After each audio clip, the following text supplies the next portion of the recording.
बताइए जो हालात है, जब हम कह रहे हैं नोबेल पुरस्कार विजेता को जब बनाया गया कार्यवाहक प्रधानमंत्री, तो ऐसा लगा कि अब तस्वीर बदलेगी, अब कुछ बदलेगा। लेकिन 3 हफ्ते का समय था, 21 दिन बहुत होते हैं कुछ करने के लिए, हिंसा रोकने के लिए। आज भी हम तस्वीरें दिखा रहे हैं। सवाल यही है कि क्या पूरी तरह से ही बस एक मॉक प्रधानमंत्री बना के बैठा दिया है, काम वही करना जो पाकिस्तान कहेगा, क्योंकि ये जो सत्ता पलट हुआ तो वो भी तो वहीं के इशारे पे हुआ था। सोनाली जी, उनकी मानसिकता ही जो है चंद्रप्रकाश जी को, वो पाकिस्तान से ही गवर्न हो रही है। पाकिस्तान ये अंतरिम प्रधान, देखिए एक प्रधान अंतरिम व्यवस्था होती है, एक अंतरिम सरकार किसी देश में बनती है, संवैधानिक ढांचे में बनती है, तो उसका काम अंतरिम होता है कि भाई ठीक है, जैसे देश के रोजमर्रा के काम चल रहे हो। लेकिन ये क्या काम कर रहे हैं? ये हथियारों के सौदे कर रहे हैं, ये आतंकवादियों को छोड़ रहे हैं, और ये पूर्ण आतंकवादियों को भी छोड़ रहे हैं जिन पर जो भारत में भी आतंकवादी घोषित है। तो इसमें बड़ा एक प्रश्न ये है कि ये सरकार किसकी कठपुतली है, और इस सरकार मतलब ये जो अंतरिम व्यवस्था है, शासन व्यवस्था है, तो ये जिनकी कटपुतली है। समस्या हमारे लिए भारत देश के तौर पे, ठीक है बहुत आसान है कह देना कि भारत की सरकार को इस पे हमला कर देना चाहिए, लेकिन हमला करके कोई हल नहीं होने वाला है। हमें पहले सोचना पड़ेगा कि हमारा शत्रु कौन है, और हमारा शत्रु वो शक्तियां हैं जो अपने देश में भी बैठी हुई हैं, विदेश में भी बैठी हुई हैं, पश्चिम में भी बैठी हुई हैं। वो शक्तियां आज इनको सपोर्ट कर रही हैं। तो हमारी चिंता पहले अपना देश है, हमें पहले उनके बारे में सोचना है। वो जो सलमान खुर्शीद कहते हैं कि बांग्लादेश में जो हुआ वो भारत में भी होगा, पूरी कांग्रेस और ये पूरी जमात जो आज बैठ के उनको डिफेंड कर रही है, वो ये कहती है कि हम उसी तरीके से उसी बांग्लादेश के पैटर्न को भारत में लागू करने वाले हैं। तो फिर हमें सोचना है कि हमारे शत्रु कौन है। बांग्लादेश एक मॉडल है, लेकिन ये मॉडल आज हमारे देश में लागू करने की कोशिश हो रही है। हमें अपने आप को बचाना है। हम अभी पाकिस्तान जाके बांग्लादेश पे हमला कर दें, वो एक अलग चीज विषय है, वो देश सोचेगा, वो देश की सेना सोचेगी, सरकार सोचेगी। लेकिन एक राष्ट्र के तौर पे हमें एक राजनीतिक इकाई के तौर पर ये देखना होगा कि ये सब करने वाले हमारे देश में भी हैं, और उन शक्तियों से हमें सोचना है, हमें उनसे सबसे पहले निपटना होगा।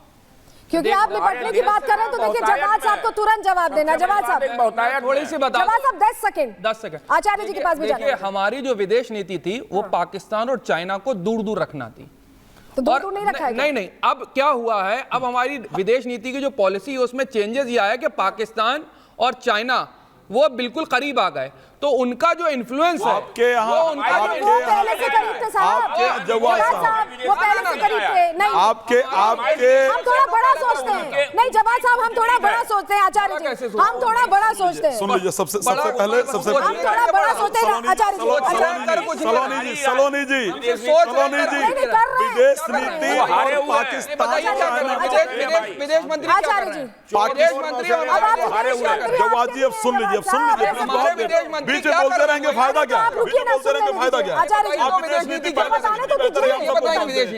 मुझे पता है विदेश नीति यही तो बताएंगे। भारत की विदेश नीति नहीं बता सकते, ऐसे तो कोई नहीं बता सकता। रुकिए, हाँ अब सुनिए, आप यहाँ बात कर रहे हैं कि भारत सरकार क्या कर रही है, पाकिस्तान और चाइना दोनों एक हो रहे हैं। अरे साहब, आप लोग तो टीवी डिबेट में बैठकर झूला थोड़ी नहीं झूला रहे हैं, टीवी डिबेट में झूला थोड़ी नहीं झुलाया कि जिनपिंग को बुला करके झूला झूला रहे हैं, उसके बाद उनको लाल आंकर सरकार बन जाएगी। ये टीवी डिबेट यहाँ करके बस हीरो बनेंगे। सुन लीजिए, अब टीवी के अंदर हीरो बनेंगे। दूसरा एक बात और कौन झूला रहा था, दूसरा एक बात और बता देता हूं, झूला कौन झूला रहा था। हाँ भी आप वो नहीं बताएंगे।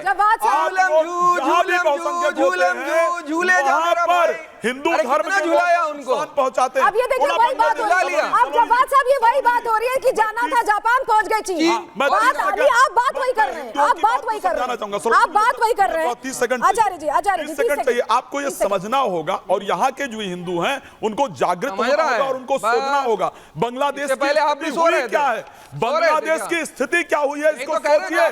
बांग्लादेश में 1951 में 22% जो है वो हिंदू थे, और उसके साथ 76.9% मुस्लिम थे। आप सोचिए 1981 में क्या होता है, मुस्लिम की जनसंख्या बढ़कर 86% जाती है और हिंदू 12% पे आ जाते हैं। जवाब साहब अच्छा झूला नहीं बुलाएंगे। नहीं, ये सोचने वाला विषय है कि किस प्रकार वहां पर अल्पसंख्यक की संख्या कम होती जा रही है और बहुसंख्यक वहां के बढ़ते जा रहे हैं, और यहाँ के वो राग अलाप रहे हैं कि विदेश नीति हमारी क्या कर रही है। ठीक है, हमारे साथ फाजिल अहमद साहब भी जुड़ गए हैं, पॉलिटिकल एनालिस्ट, उनको भी मैं चर्चा में ले आती हूँ। आपका बहुत स्वागत है फाजिल अहमद साहब। फाजिल अहमद साहब, आपसे पहले कहते रही हूँ बात इसी पे करिएगा, बांग्लादेश पे, ठीक है? तो अभी उसी पे बात हो रही है। जरा ये बताइए कि ऐसा नहीं लगता कि एक सुर में एक आवाज होनी चाहिए? यहाँ भारत में हिंदू हो, मुसलमान हो, कोई भी हो, सिख, ईसाई, तमाम सर्वधर्म का देश है ये। जब वहां अल्पसंख्यकों पर अत्याचार हो रहा है तो हम यहाँ पे ये क्यों चर्चा करने लग जाते हैं कि ये वहां चाइना से जुड़ रहे हैं, जैसे जवाद साहब कह रहे हैं? जरा आप बताइए कि आप एक मुसलमान होने से पहले एक नागरिक है ना भारत के, आप बताइए कि ये इसका आप खंडन करते हैं कि नहीं?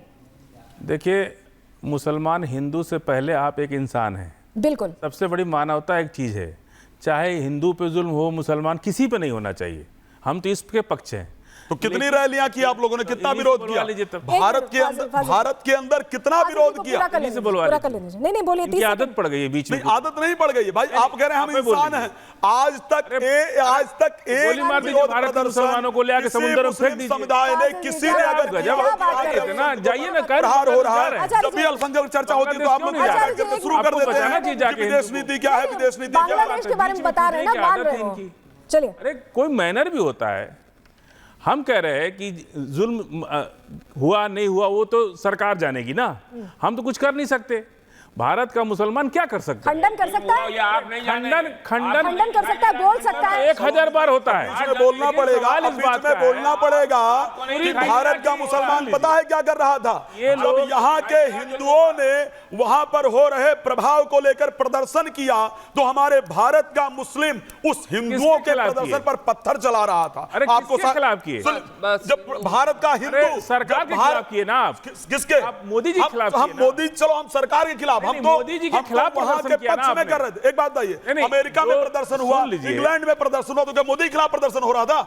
यहाँ आप इंग्लैंड में कितने कंट्री में हिंदुओं ने बांग्लादेश में हो रहे हिंदुओं के अत्याचार पर जवाब साहब, जब आप चीन पहुंचेंगे प्रदर्शन में आप लोगों ने पत्थर चलाया है, तो मोदी के खिलाफ हो रहा था, तो हम उनके सपोर्ट में कर रहे थे। लेकिन हिंदुस्तान के अंदर आप लोगों ने उस पर भी मणिपुर कब जाएंगे? उस पर जाएंगे।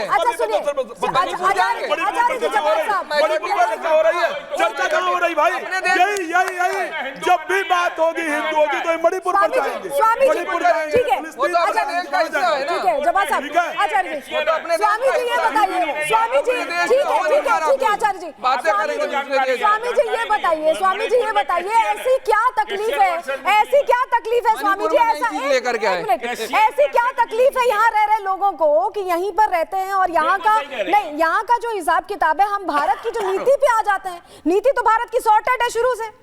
ये बात कहां से आ गई? बांग्लादेश में जो चल रहा है उसकी बात कर रहे हैं ना, उसकी बात नहीं कर रहे। जमात इस्लामी को बैन करना गलत है ना आपके हिसाब से? मेरी बात गलत है, मालूम नहीं, उसमें भी जानकारी जो बांग्लादेश के अंदर सरकार आई है, बारूद मांगना ठीक है, उनका पाकिस्तान के साथ साठगांठ ठीक है। अगर हम कह रहे हैं कि अल्पसंख्यकों पर हमला क्या कर रहे हैं? हम लोग क्या कर सकते हैं? आप बताइए, हमारे प्रधानमंत्री जी क्या करेंगे? प्रधानमंत्री, हमारे गृह मंत्री जी क्या करेंगे? बस फोन कर सकते हैं, फोन कर सकते हैं, बात करेंगे।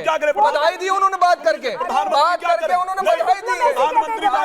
प्रधानमंत्री जाकर वहां बॉर्डर पर डिप्लोमेसी बता रहे हैं, हम जो एक प्राइम मिनिस्टर का काम है, जो हमारे विदेश मंत्री का काम है, वो किया जा रहा है। दरअसल क्या है